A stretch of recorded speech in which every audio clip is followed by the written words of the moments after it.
Well, after the devastating viewing of the most recent Doctor Who episode and sitting through an episode which probably, for all intents and purposes, destroyed that franchise. It will continue on. They're set up to do another season, but the show just pretty much committed suicide. So it's a tough thing to sit through for someone like me who loved the concepts and the lore of Doctor Who and all that. It had its ups and downs, but nothing quite like this. This is really, really bad. And it's tough. And, oh, God, what do you do?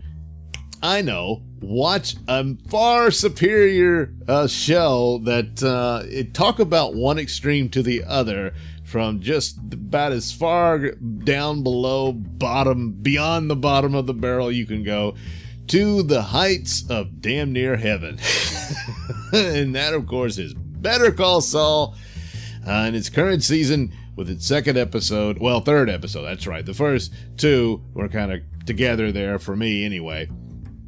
And so now here we have, this is the guy where Saul Goodman is now fully realized, even though he doesn't know it quite yet, but he kind of does, and that he's flat out told, once you're in, you're in. And he's like, damn it. Yeah, it's true, isn't it? So he's fully introduced to the criminal world here. They need a sleazy, crooked lawyer to handle their operatives who might snitch or not, you know. And meanwhile, there's the war that we ultimately see the outcome of in Breaking Bad, with Gus Fring maneuvering and manipulating people from behind the scenes and all that. And so we see it all working out. Even though you know how it ends, it's still so rich and full and incredible to witness all this. It's such a well-done series. And a prequel. You know, a lot of this attempts at prequels, and they're terrible, and they don't even bother to make it fit. Man, these guys got it down pat. And beyond that, even with the limitations of, the ultimate fates of most of these characters, it's still so full. It's still you left. What happens next?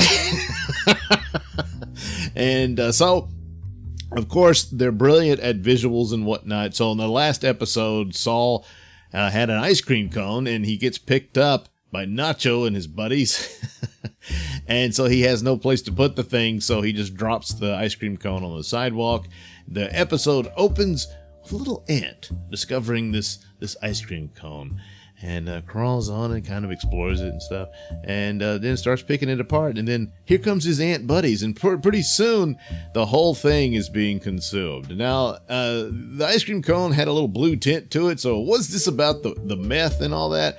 Well, maybe, but I think a lot of it was Saul Goodman's soul.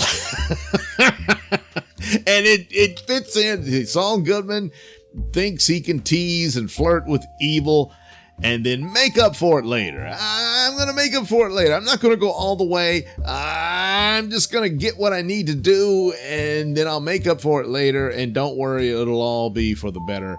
And Walter White thought the same thing, and no, because once you're in, you're in.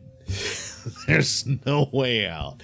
And it's interesting because at the end, he comes to that same sidewalk, and there it is. There's nothing left. So, of course, the ensemble here, we have Hank, returns. I mean, well, we know how it ends up for Hank, but here he is, of course, DEA's involvement in all of this, and the dealings with Saul.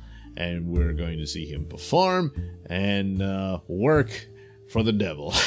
Several devils as this goes.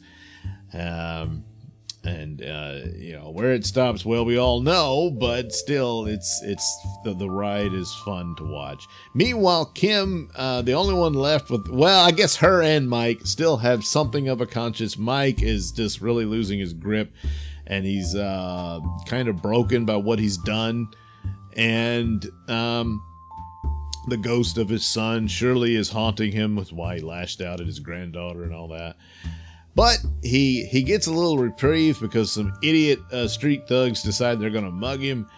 Oh, big mistake. So he beats the crap out of some asshole and dislocate his arm and all that. And then he feels better after that. So, good for Mike. Yeah. Yeah, it's kind of like recently there was that little news clip of some old dude almost got mugged and he beat the crap out of the mugger. And he was, he's like, well, you underestimated the old man. That can be a mistake sometimes. But Kim, she's still got to do business for Casa Verde, and there's this property deal that this old man just refuses to leave, but it's not really his property. They've offered a buyout. They've actually offered to pay more than they're obligated to, but he's just stubborn and refuses to leave.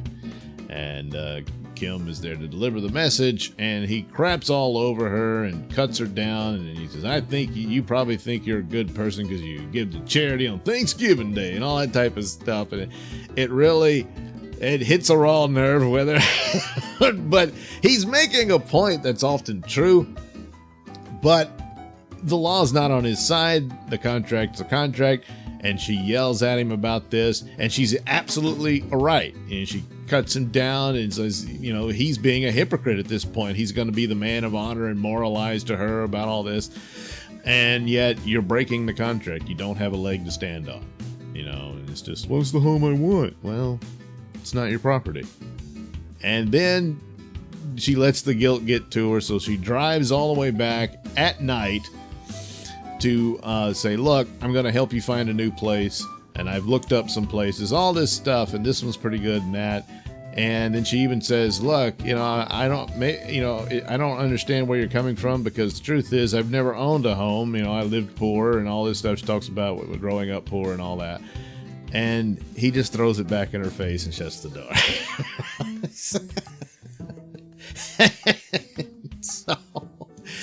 So she goes back home, and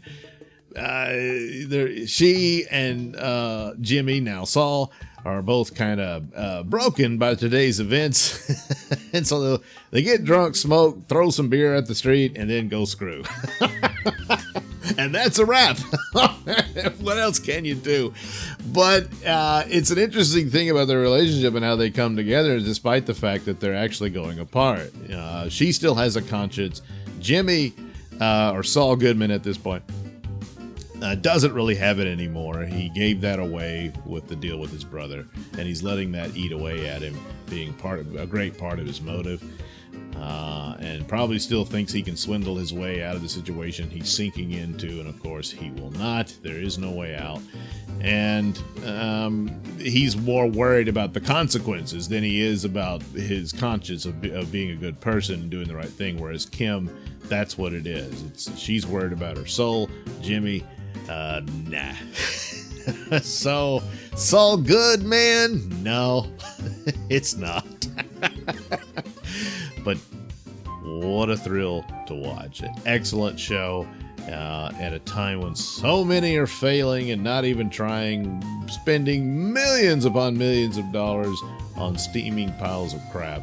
And yet here we have somebody who just makes it look so damn easy and puts all those shows to shame. You don't have an excuse for it.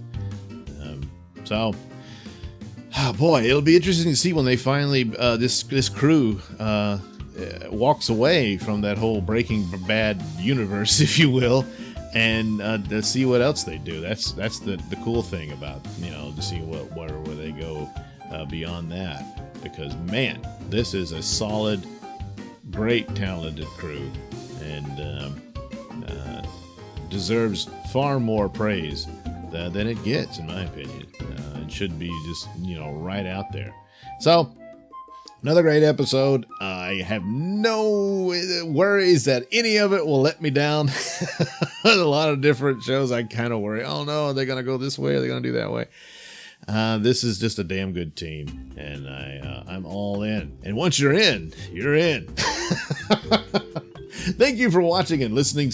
Why not like and subscribe and check out that link description below. That'll take you to my mini stores that have plenty of goodies for you. Most notably, my comic book, Night Night, over at indieplanet.com. And of course, you can catch my podcast, Mr Nailsin Show, over at radiomisfits.com. And you can also watch my videos at BitChute. That's the Mr Nailsin channel on BitChute.com.